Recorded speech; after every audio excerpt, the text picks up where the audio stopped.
सुश्री स्वराज भी हमारे साथ आ गई हैं।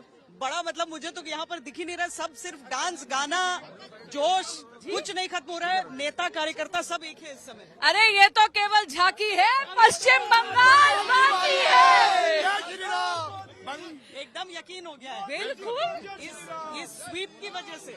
अरे मोदी है तो मुमकिन है। और देखिए, मैं कहीं ना कहीं आपके माध्यम से बिहार के देवतुल्य मतदाता का हृदय से आभार व्यक्त करती हूँ, क्योंकि ये जो जनादेश आया है, इतना प्रचंड जीत जो आई है, ये आदरणीय प्रधानमंत्री श्री नरेंद्र मोदी जी के कुशल नेतृत्व, उनकी विकास की नीतियों पर विश्वास करा है देवतुल्य मतदाता ने और महिलाओं ने।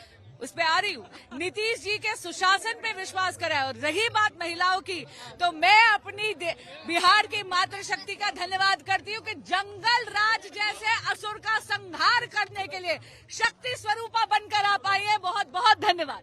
बहुत धन्यवाद, बहुत धन्यवाद।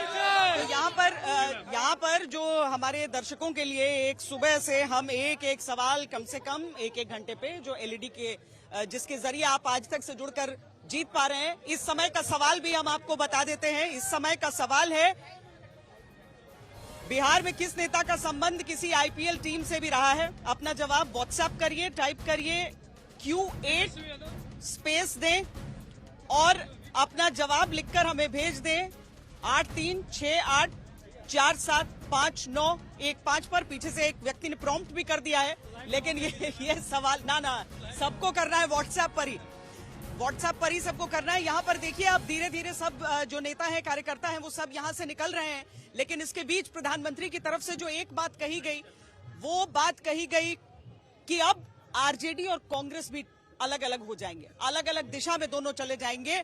अभी तक जो महागठबंधन है उसकी तरफ से आरोप लगाए जाते थे कि नीतीश कुमार इधर रहते हैं कि नहीं रहते हैं, लेकिन अब देखिए इतने बड़े मैंडेट के बाद प्रधानमंत्री की तरफ से कही गई ये बात, ये बहुत दूर तक जाएगी, इसके संकेत बहुत दूर तक जाएंगे। कांग्रेस के जो सहयोगी दल हैं वो भी समझने लगे हैं कि कांग्रेस अपनी नेगेटिव पॉलिटिक्स में सबको एक साथ डुबो रही है। और आपको याद होगा, इसीलिए ही तो मैंने बिहार चुनाव के दौरान भी कहा था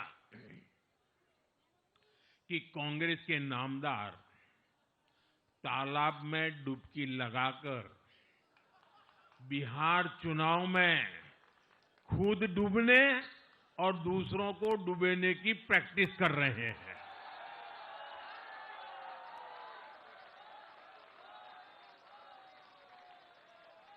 साथियों, मैंने पहले भी इसी मंच से कांग्रेस के सहयोगियों को चेताया था। मैंने कहा था कि कांग्रेस एक लायबिलिटी है,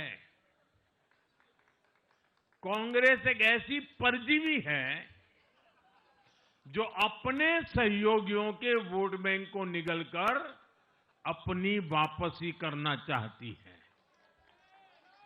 इसलिए कांग्रेस से सावधान रहने की जरूरत उसके सहयोगियों को भी है। आज बिहार में आरजेडी को सांप सूंघा हुआ है, और जैसे मैंने बिहार चुनाव के समय कहा था, बहुत जल्द दोनों का झगड़ा अब खुलकर सामने आने वाला है।